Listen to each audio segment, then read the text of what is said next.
반갑습니다. 붓다의 복과 지혜입니다. 오늘은 십선지 중 난성지에서 신통이 이루어진다라는 주제로 함께 부처님의 깊은 진리를 나누고자 합니다. 대승불교의 핵심인 육바라밀 수행은 우리 모두가 보살도를 걸어갈 수 있도록 이끄는 빛과도 같습니다.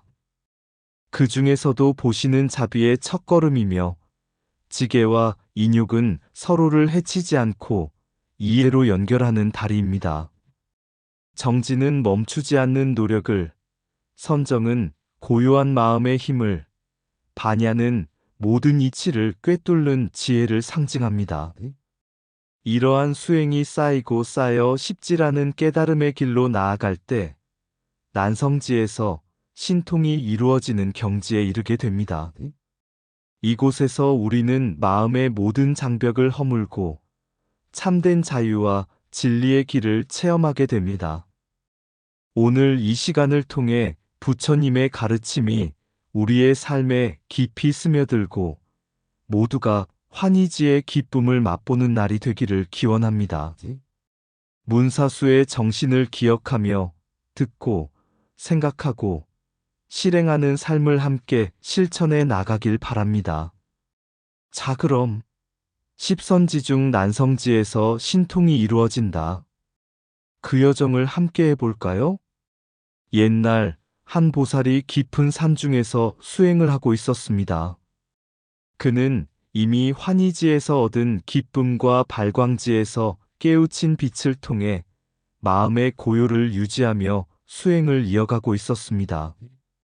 그러나 난성지에 이르렀을 때 그의 마음은 흔들리기 시작했습니다. 그는 점차 자신에게 찾아오는 고난과 유혹을 극복하지 못하고 고민에 빠졌습니다. 나는 이미 많은 경지에 올랐는데 왜 이토록 흔들리는가? 신통은커녕 내 마음조차 제어하지 못하는구나. 어느 날 보살은 산길에서 나무꾼 한 명을 만났습니다. 나무꾼은 매일 무거운 짐을 짊어지고 먼 길을 다니며 생계를 이어가고 있었습니다. 나무꾼은 보살에게 인사하며 말했습니다. 스님, 왜 이렇게 근심이 가득하십니까? 보살은 자신의 고민을 털어놓으며 말했다. 나는 수행의 경지에 이르렀으나 마음속 혼란을 이기지 못하고 있습니다. 신통을 이루지 못한 내가 과연 이 길을 계속 가야 하는지 모르겠습니다. 그러자 나무꾼은 환히 웃으며 대답했습니다. 스님, 저는 매일 나무를 하면서 다짐합니다. 이 나무로 따뜻한 불을 지피고 어려운 사람들에게 도움을 줄 수 있다면 나의 수고로움은 아무것도 아닙니다. 제 나무를 들고 가는 것은 힘든 일이 아닙니다. 왜냐하면 제가 나무를 지는 것이 아니라 나무가 저를 지탱해 주는 것처럼 느껴지기 때문입니다.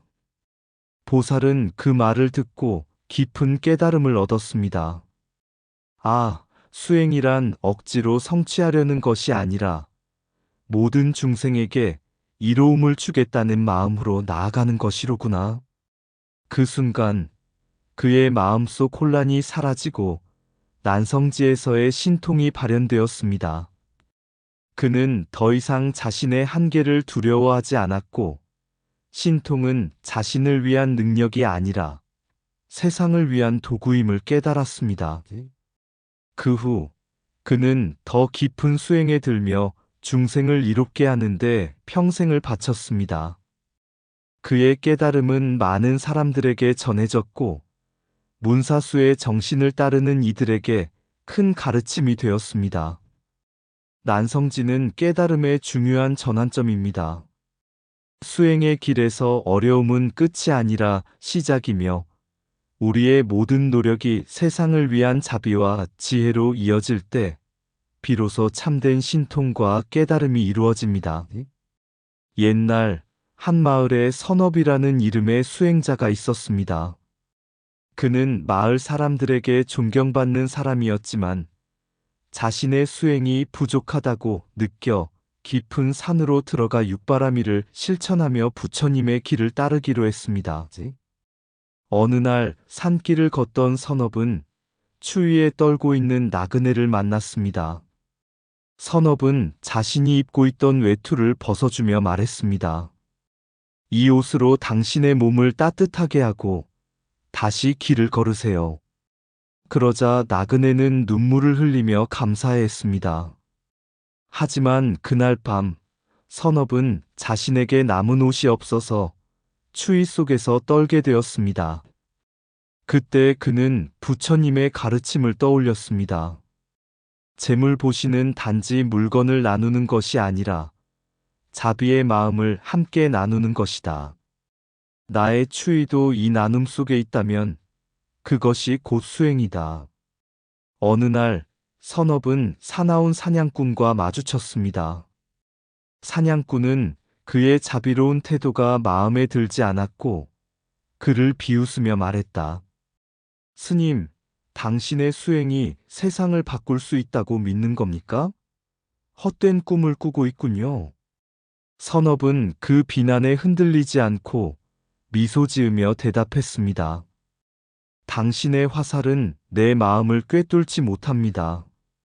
내 마음은 오직 자비와 사랑으로 가득 차 있기 때문입니다. 사냥꾼은 그의 차분한 태도에 부끄러움을 느끼고 다시는 그를 방해하지 않겠다고 다짐했습니다. 시간이 흐를수록 선업의 수행은 점점 더 깊어졌습니다. 그는 매일 새벽에 일어나 명상과 수행을 이어갔습니다. 때로는 피곤하고 마음이 흐트러질 때도 있었지만 선업은 부처님의 말씀을 떠올렸습니다. 선한 행위를 실천하려는 노력이 멈추지 않는다면 그것이 곧 깨달음으로 향하는 길이다. 그는 정진을 멈추지 않고 꾸준히 자신의 몸과 마음을 다듬으며 나아가다. 어느 날 선업은 깊은 명상에 들었습니다. 처음에는 잡념이 끊이지 않았지만 그는 자신의 호흡과 마음의 고요에 집중했습니다. 모든 생각을 내려놓아야 한다. 생각의 분별은 무지의 그물일 뿐이다. 마음이 고요해지자 선업은 주변의 모든 사물과 이치가 서로 연결되어 있음을 깨달았습니다. 그는 부처님의 말씀처럼 반야의 지혜가 모든 것을 꿰뚫는 무분별지임을 이해했습니다. 선업은 마침내 육바라밀을 완성하는 길을 걸으며 다시 마을로 돌아왔습니다. 그는 사람들에게 물건을 나누고 보시, 법규를 가르치며 지게, 어려움에 부드럽게 대처하는 법인육을 나누었습니다. 또한 꾸준히 수행하며 정진, 마음을 고요하게 다스리는 방법 선정과 참된 지혜를 전하는 길반야를 가르쳤습니다. 마을 사람들은 그의 가르침에 따라 서로 돕고 나누며 살아가기 시작했습니다. 선업은 그 모습을 보며 미소를 지었습니다. 부처님의 길은 나 혼자만 걷는 길이 아니라 모두가 함께 만들어가는 길이다. 그것이 대승불교의 정신이다. 육바라밀은 개인의 깨달음뿐만 아니라 세상의 모든 존재와 함께 살아가는 길을 보여줍니다.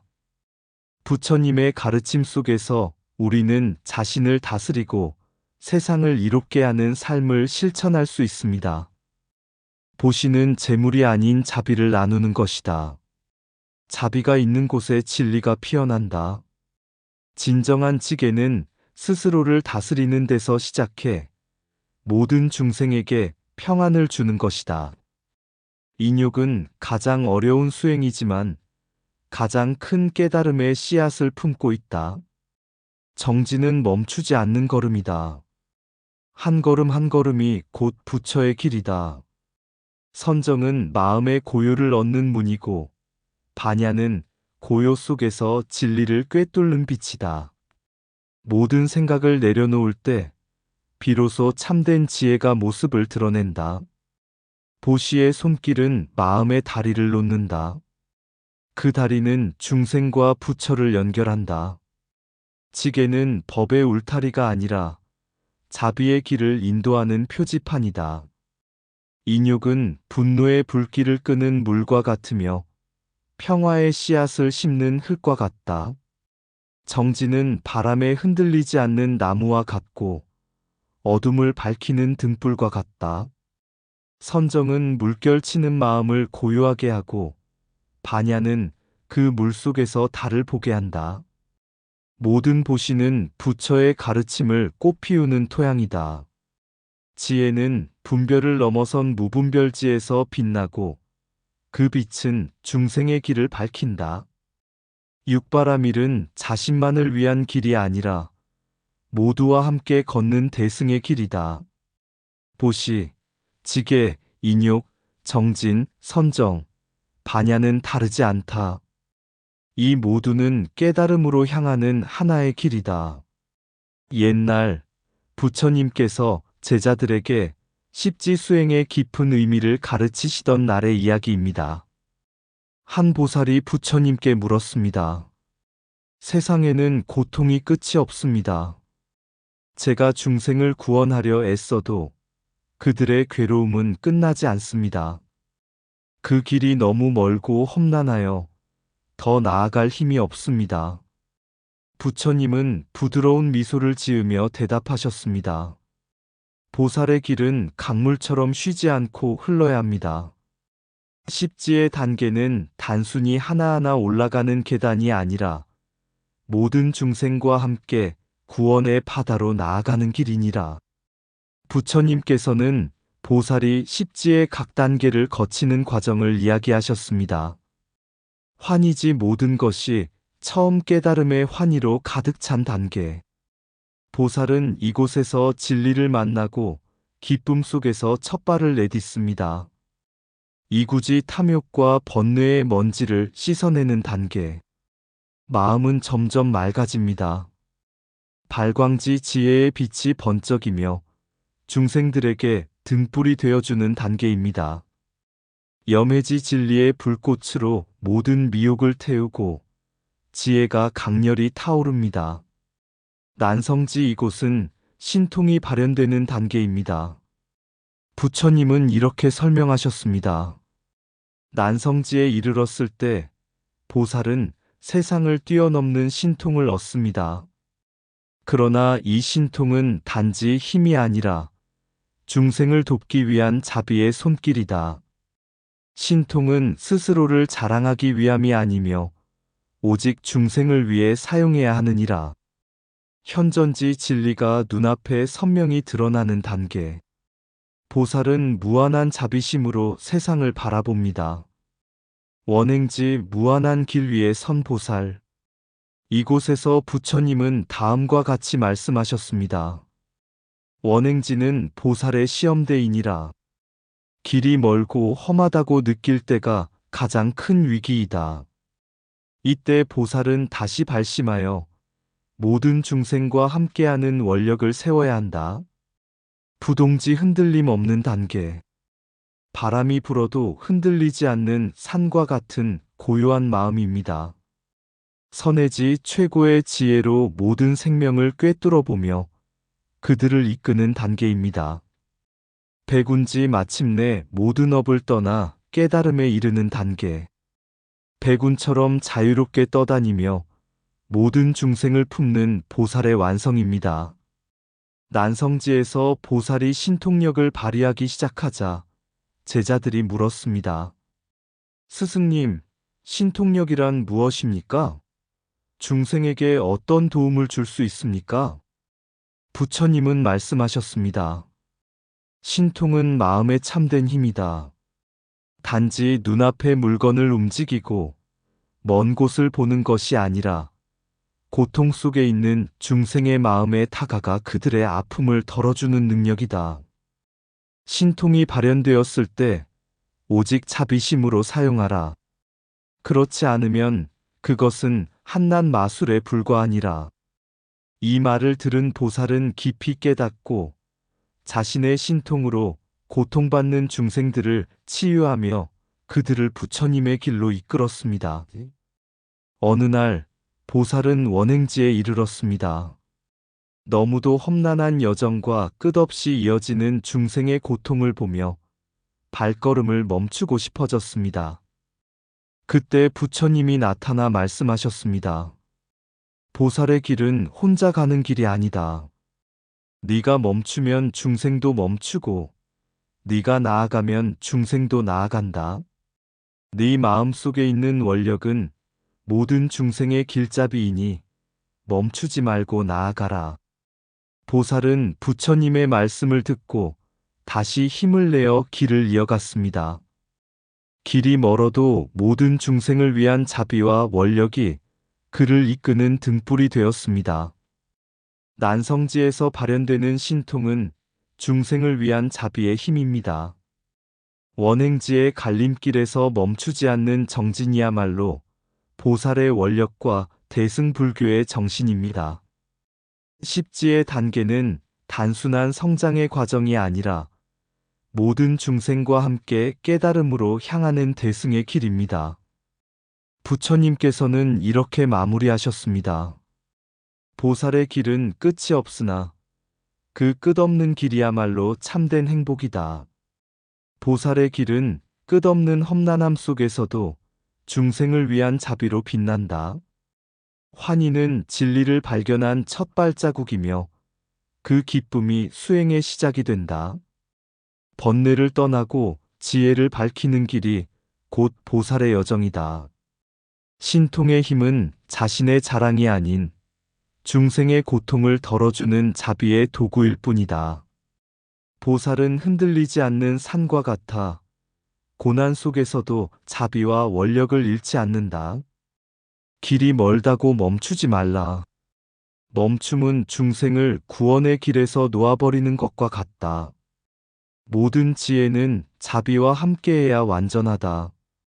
지혜 없는 자비는 길을 잃고 자비 없는 지혜는 메마르다. 백운지에 이르렀을 때 보살은 모든 집착을 떠나 자유로운 자비로 세상을 감싼다. 신통력보다 더 큰 능력은 고통받는 마음에 다가가는 자비의 힘이다. 원행지에서 길이 멀게 느껴질 때 다시 원력을 일으켜 모든 중생과 함께 나아가라. 보살의 지혜는 모든 중생의 괴로움을 꿰뚫어 보고 그들의 해탈을 위한 길을 비추는 등불이다. 십지의 여정은 단순히 계단을 오르는 것이 아니라 중생의 행복을 위해 자신을 비우는 과정이다. 보살의 정진은 자신을 위한 것이 아니라 모든 생명을 위한 끝없는 희생이다. 난성지의 신통은 탐욕이 아닌 자비로 발현될 때 진정한 수행의 힘이 된다. 보살의 길은 중단이 아니라 지속이다. 그 지속성 속에 부처님의 진리가 있다. 옛날 깊은 산 속에서 수행하던 한 보살이 있었습니다. 그는 이미 보살 수행의 8번째 단계인 부동지를 지나 9번째 단계인 난성지에 이르렀습니다. 그의 마음은 고요했고 이미 많은 신통력을 갖추어 중생을 돕는 데 사용하고 있었습니다. 하루는 한 농부가 보살을 찾아와 도움을 청했습니다. 스님, 우리 마을이 가뭄에 시달려 사람들이 고통받고 있습니다. 당신의 신통력으로 비를 내려주소서. 보살은 농부를 바라보며 잠시 생각에 잠겼습니다. 신통으로 비를 내리는 것은 어려운 일이 아니었습니다. 하지만 그는 수행 중에 배운 가르침을 떠올렸습니다. 신통은 진리를 구현하는 도구일 뿐 스스로 목적이 되어서는 안 된다. 신통은 중생의 마음을 변화시키기 위한 방편으로 사용되어야 한다. 그는 농부에게 말했습니다. 내가 비를 내려줄 수는 있다. 하지만 비는 한때의 문제를 해결할 뿐 마을의 고통은 다시 돌아올 것이다. 마을 사람들이 스스로 자연과 조화를 이루고 서로 협력하며 살아가도록 가르치고 돕는 것이 더 중요하지 않겠는가? 그리하여 보살은 농부와 함께 마을로 내려갔습니다. 그는 마을 사람들에게 자연을 존중하며 농사를 짓는 법을 가르치고 어려움을 함께 나누는 마음을 심어주었습니다. 마을 사람들은 스스로의 힘으로 땅을 개척했고 보살이 전한 가르침에 따라 협력과 자비로 서로를 돕기 시작했습니다. 마을의 삶이 안정되었을 무렵 보살은 다시 홀로 수행의 길로 떠났습니다. 그는 깨달았습니다. 난성지에서의 신통이란 단순한 초능력이 아니라 중생의 마음을 깨우고 진리를 구현하는 사랑과 지혜의 표현이다. 수행자는 듣고 생각하며 그것을 실행함으로써 진정한 깨달음의 전환을 이룬다. 이 일화는 문사수, 즉 듣고 생각하며 실행하는 수행의 중요성을 잘 보여줍니다. 득기문 보살은 농부와 마을 사람들의 고통을 경청하며 그들의 상황을 이해했습니다. 생각하기사 그는 단순히 신통으로 문제를 해결하기보다 근본적인 해결책을 고민했습니다. 실행하기수 진리를 바탕으로 마을 사람들과 함께 행동하며 지속 가능한 삶의 방식을 이끌어냈습니다. 보살의 선택은 단기적인 신통의 사용이 아닌 중생의 삶에 깊은 변화를 가져다주는 방편적 지혜의 실천이었습니다. 신통은 마음의 자유와 진리 구현을 위한 도구이다. 문사수를 통해 깊은 지혜는 행동으로 나타나며 중생을 돕는 근본적인 방법이 된다. 난성지의 깨달음은 초월적인 능력을 넘어 중생의 고통을 근본적으로 치유하는 자비와 지혜에서 완성된다. 신통은 마음의 자유를 얻는 길이며 진리를 행하는 수단이다. 목적은 언제나 중생의 이익이어야 한다. 깨달음은 신통에서 오지 않는다. 신통은 진리를 이해한 마음에서 비롯된다. 듣고 생각하고 실행하라. 진리는 행함 속에서 꽃피고 신통은 자비 속에서 완성된다. 난성지의 보살은 능력을 자랑하지 않고 자비로 세상을 변화시킨다. 진정한 신통은 보이지 않는 마음의 변화에서 시작된다. 중생의 고통을 나의 고통으로 여기고 그들의 기쁨을 나의 깨달음으로 삼아라. 신통은 도구일 뿐 그 자체가 깨달음이 될 수 없다. 지혜와 자비가 그 뿌리이다. 난성지의 수행자는 중생의 마음을 비추는 거울이 되어야 한다. 진정한 지혜는 신통을 넘어 고통을 치유하고 사랑을 실천하는 데 있다. 보살의 마음은 중생을 위해 멈추지 않는 강물과 같아야 한다. 신통은 모든 것을 가질 수 있는 힘이 아니라 아무것도 가지지 않는 마음의 자유이다. 난성지에 이른 자는 스스로 빛나기보다 어두운 곳을 밝혀주는 등불이 된다. 문사수의 실천은 지혜의 길이며 그 길은 모든 중생을 행복으로 인도한다. 참된 신통은 세상을 다스리는 것이 아니라 스스로를 다스리는 데 있다. 난성지에서 깨닫는 것은 세속의 능력이 아니라 모든 존재를 위한 무한한 자비이다. 어느 날 한 수행자가 부처님을 찾아와 물었습니다. 세상을 초월한 신통력을 얻고자 수행해 왔지만 제 마음은 여전히 평온하지 않습니다. 신통이 진정 깨달음의 증거입니까? 부처님은 미소 지으며 말씀하셨습니다. 어느 마을에 큰 가뭄이 닥쳤다. 마을 사람들은 우물 속 물이 바닥나 절망했지만 한 지혜로운 이가 땅을 파기 시작했다. 사람들은 그를 비웃었지만 그는 계속 땅을 팠다. 얼마 지나지 않아 맑은 물이 솟구쳐 마을의 생명이 되살아났다. 자, 이 사람의 공이 신통이겠느냐? 아니면 끊임없는 정진과 자비의 결과겠느냐? 수행자는 고개를 숙이며 대답했습니다. 그의 공은 정진과 자비에서 비롯된 것입니다. 신통은 결과일 뿐, 그 자체가 목적이 될 수 없음을 깨달았습니다. 부처님은 고개를 끄덕이며 말씀하셨습니다. 난성지에서 발현되는 신통은 마음의 자유와 진리의 구현일 뿐이다. 그것은 중생을 돕고 세상에 이익을 가져오는 도구이지 탐욕이나 자랑의 대상이 아니다. 너의 수행이 진정한 깨달음으로 이어지길 원한다면 문사수 듣고 생각하고 실행하라의 실천을 잊지 말아라.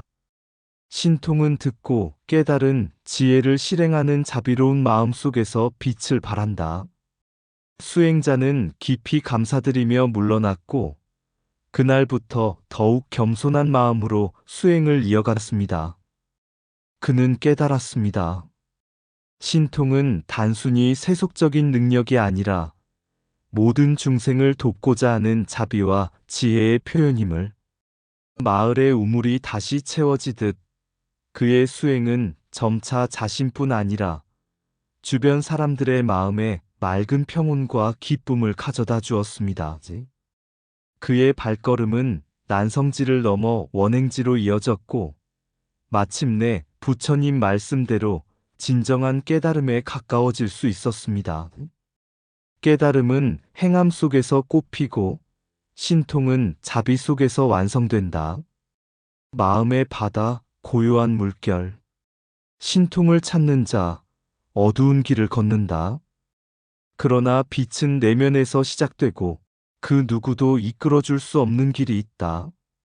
난성지에 이른 보살의 발걸음, 세상을 바라보며 천천히 걷는다. 그의 마음은 자유롭고 진리의 꽃이 피어난다. 신통은 눈에 보이지 않지만 그의 손끝에서 따스한 바람이 불어온다. 그가 닫은 문을 열고 그가 내린 발자국마다 삶은 치유된다. 문사수, 그 깊은 가르침 속에 듣고 생각하고 실천하라. 자비와 지혜로 다가가라. 세상은 그 자비로 물든다. 하늘을 나는 능력보다 더 큰 것, 고요한 마음에서 우러나오는 진리. 그가 가진 신통은 세상을 구하지 않고 그저 마음속의 한 점 진리를 밝힌다. 난성지의 수행자는 깨닫는다. 신통은 자랑이 아니라 모든 중생을 위한 자비의 손길이요. 그의 길은 깨달음으로 향하는 길이다. 그의 발걸음은 마침내 원행지로 끊임없이 진리의 길을 걷는다. 세상은 그 발걸음 따라가며 자비와 지혜의 빛을 따르리라. 이상 붓다의 복과 지혜였습니다. 오늘도 복지 구족한 날 되세요. 구독과 좋아요는 붓다의 복과 지혜를 밝히는 큰 자비의 등불이 됩니다.